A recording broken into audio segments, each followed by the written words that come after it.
वालेकुम। आज का जो हमारा टॉपिक है वो इन्फ्लुएंजा है।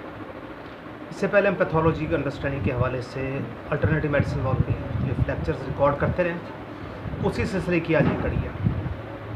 तो इन्फ्लुएंजा को डिस्कस करने का बुनियादी मकसद सिर्फ इतना सा है कि आजकल जो हमारे सामने कोरोना वायरस आ रहा है, तो अगर इसकी हम टाइमिंग को देखें तो ये कोरोना वायरस तकरीबन 2018 के एंड में आया, और जो पहली मरतबा पाकिस्तान में या एशिया में इन्फ्लुएंजा आया वो 1918 में आया, इनके 1918 में।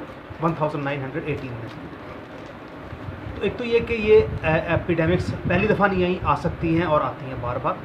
हलाकत आफरीनी की ज़्यादा वजूहात जो हैं, उसकी वजूहात में एक वजह बहुत ज़्यादा आबादी भी है, और दूसरा कुछ मेरे ख्याल लापरवाही भी है। लोग इसको प्रॉपरली समझ नहीं रहे कि ये मसला क्या है। वायरल इन्फेक्शन जितनी भी होती हैं वायरस की वजह से होती हैं, अमूमी तौर पर बहुत ही ज़्यादा मकदार में। इवन के इन्फ्लुएंजा टाइप के जो वायरस हैं वो 400 से भी ज़्यादा हमारे माहौल में मौजूद रहते हैं। 400 प्लस वायरसेस हैं जो इन्फ्लुएंजा पैदा कर सकते हैं और हमारे माहौल में मौजूद रहते हैं। हम उससे अफेक्टेड होते हैं और विद इन 24 आवर्स या सब मैक्सिमम 72 आवर्स में, यानी कि 72 घंटे में, यानी कि 3 दिन में हम उससे सेहतियाब हो जाते हैं। इसको लाइट लेने की शायद एक वजह भी हो सकती है। अब इन्फ्लुएंजा को इस कोरोना वायरस के साथ कंपैरिजन मैं नहीं कर रहा, लेकिन मैं सिर्फ आपको एक बता रहा हूँ कि हमारे आजकल के मौसम में सिर्फ कोरोना नहीं फैल रहा, इन्फ्लुएंजा के पेशेंट्स भी परपेचुअल लगातार आ रहे हैं हमारे पास।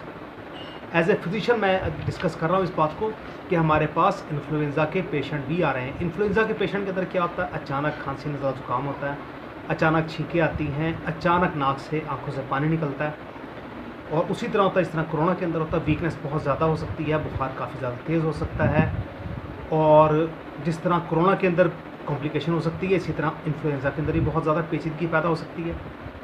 तो इस टाइम खांसी के या जो नज़ला ज़ुकाम के जो पेशेंट आ रहे हैं, सफोकेशन के पेशेंट आ रहे हैं, वो सारे के सारे कोरोना वायरस के नहीं हैं। उनमें से बहुत सारे पेशेंट ऐसे हैं कि जो इन्फ्लुएंजा के पेशेंट हैं। अब हम बात करते हैं आगे इन्फ्लुएंजा के ऊपर। तो इन्फ्लुएंजा जो है, जिसे हमने पहले बताया, वायरल इन्फेक्शन से होता है। वायरस मुख्तलिफ़ टाइप्स के होते हैं, लेकिन इनमें से जो कॉमनली तकरीबन 400 किस्म के वायरस ऐसे हैं जो हमें इन्फ्लुएंजा से मुतासिर कर सकते हैं। बेसिक सिम्टम्स के अंदर आंखों से पानी निकलना, छींकें आना, खराश, जिस्म में दर्द, तेज़ बुखार, रेस्टलेसनेस, जो कि अमूमन 24 घंटे से लेकर 72 घंटे तक चल सकता है। अगर हम इसकी मज़ीद बात करें तो इन्फ्लुएंजा को बहुत ज़्यादा पेचीदा मर्ज़ नहीं समझा जाता। नॉर्मली लोग सेल्फ प्रिस्क्रिप्शन करते हुए बहुत सारी अंग्रेज़ी दवाइयाँ इस्तेमाल करते हैं, लेकिन क्योंकि वो हमारे टॉपिक का हिस्सा नहीं है, इसलिए हम सिर्फ टू द पॉइंट ही रहते हैं। हमारे पास हर्बल में इसके लिए बहुत ही शानदार चीज़ें हैं। गाउजुबा है, सौंफ है, मलठी है, इसके अलावा और बहुत सारी अद्वियात हैं। अगर हम होम्योपैथिक के पर्सपेक्टिव से बात करें तो होम्योपैथिक के अंदर हमारे पास की बहुत शानदार दवाई है। अगर सर्दी लगने से अचानक इन्फ्लुएंजा हो गया तो उसके लिए आप एकोनाइट दे दें पेशेंट को। अगर इसको फ़ौरन के बाद, मतलब आधा पौना घंटा या 2 या 3 या 4 घंटे गुजर चुके हैं, तो नेक्स्ट दवाई आपके लिए बेलाडोना हो सकती है। बेलाडोना सर का दर्द और जिस्मानी दर्दों को फ़ौरन ख़त्म कर देगा। इसके साथ इमदादी दवाई के तौर पर आप फेराफॉस दे सकते हैं। ये तो वो दवाइयाँ जो हर बंदे को पता है। इसके अलावा अगर वीकनेस बहुत ज़्यादा महसूस हो, नाक से पानी बहुत ज़्यादा आ रहा है, तो एक बहुत शानदार दवाई नेट्रम्योर, ये 6x से लेकर 1m तक आप किसी भी डोज में जो अवेलेबल है मर्ज़ की इंटेंसिटी के हिसाब से पेशेंट को दे सकते हैं। इसके अलावा जलसीमियम है, अगर बुखार लर्जे के साथ हो, सर्दी लगने के साथ हो।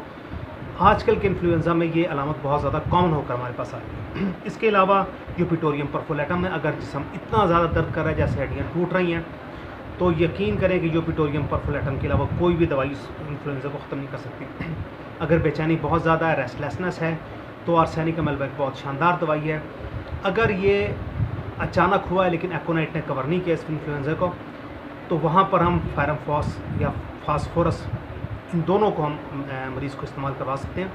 फास्फोरस एक बहुत ही शानदार दवाई है जो कि गर्मी के नज़ले की तमाम अलामात को 1 या 2 डोजेस से ख़त्म कर सकती है। इसके अलावा अगर हमें और कोई चीज़ समझ नहीं आ रही तो ब्रायोनिया एक बहुत शानदार दवाई हो सकती है, लेकिन ब्रायोनिया के अंदर मुँह खुश्क होगा। अगर इसके अंदर गले भी सूज जाएँ, क्योंकि आजकल वेरिएशन ऐसी है कि इन्फ्लुएंजा के अंदर खाली इन्फ्लुएंजा के साथ साथ टॉन्सिल भी सूज जाते हैं और मुंह के अंदर लगातार राल बन रही है, तो मर्कसाल एक बहुत ही शानदार दवाई है जो शायद चंद शॉट्स में, यानी कि 2 या 3 डोजेज़ में मरीज़ को मुकम्मल तौर पर रिलीफ दिलवा सकती है। इसके अलावा रस्टॉक्स जिस्मानी दर्दों के लिए बहुत शानदार दवाई है। इसके अलावा एक दवाई है डल्का मारा, अगर ये एलर्जी हमें बार बार हो रही है तो एग्नस कास्टस भी इसमें हम कमज़ोरी के लिए दे सकते हैं। और अगर बार बार फ्लू का अटैक हो रहा हो तो एवनस टैबलेट बहुत ही शानदार रेमेडी के तौर पर हमारे सामने मौजूद आती है। नाज़रीन, ये वो कुछ दवाइयाँ हैं जो होम्योपैथी के अंदर बहुत ही अच्छे तरीके से इस्तेमाल करवाई जा सकती हैं, जिससे हम इस मर्ज़ के ऊपर बहुत जल्दी काबू पा सकते हैं। अगर हम कंपाउंड की तरफ देखें तो नाज़रीन, बेलाडोना, ब्रायोनी और फल्साटीला का कंपाउंड इन्फ्लुएंज़ा के दर्दों को और बुखार वाली कैफियत को बहुत ही जल्दी ख़त्म करवा सकते हैं। नोसोड्स के तौर पर इन्फ्लुएंज़ा के नाम से इसका नोसोड मिलता है जो आसानी से दस्तयाब है। अगर ये इन्फ्लुएंज़ा आपको बार बार अटैक कर रहा है और आप इसके बार बार पड़ने वाले दौर से परेशान हैं तो उसके लिए फिर एक बहुत ही शानदार दवाई हम इस्तेमाल कर सकते हैं। कम्बिनेशन की फॉर्म में बायोकेमिक का फार्मूला इसमें जो है कल्केरिया फॉर 6x में और नेट्रामियोर 6x में पेशेंट को सुबह दोपहर शाम इस्तेमाल करवाएं, दो ग्रीन की शक्ल में, यानी कि 2 छोटी गोलियाँ सुबह, 2 दोपहर, 2 शाम, ये 2 कल्केरिया फॉस की और 2 नेट्रामियोर की यानी 4 गोलियाँ बनेंगी सुबह दोपहर शाम। इंशाल्लाह जो बार बार होने वाले इन्फ्लुएंज़ा के अटैक्स को ये मुकम्मल तौर पर ख़त्म कर देगा। उम्मीद है लेक्चर आपको पसंद आएगा। अगर कोई भी बात आपको ना समझ आए तो कमेंट्स में हमारा नंबर मौजूद है, आप हमसे रब्ता कर सकते हैं। अस्सलाम वालेकुम।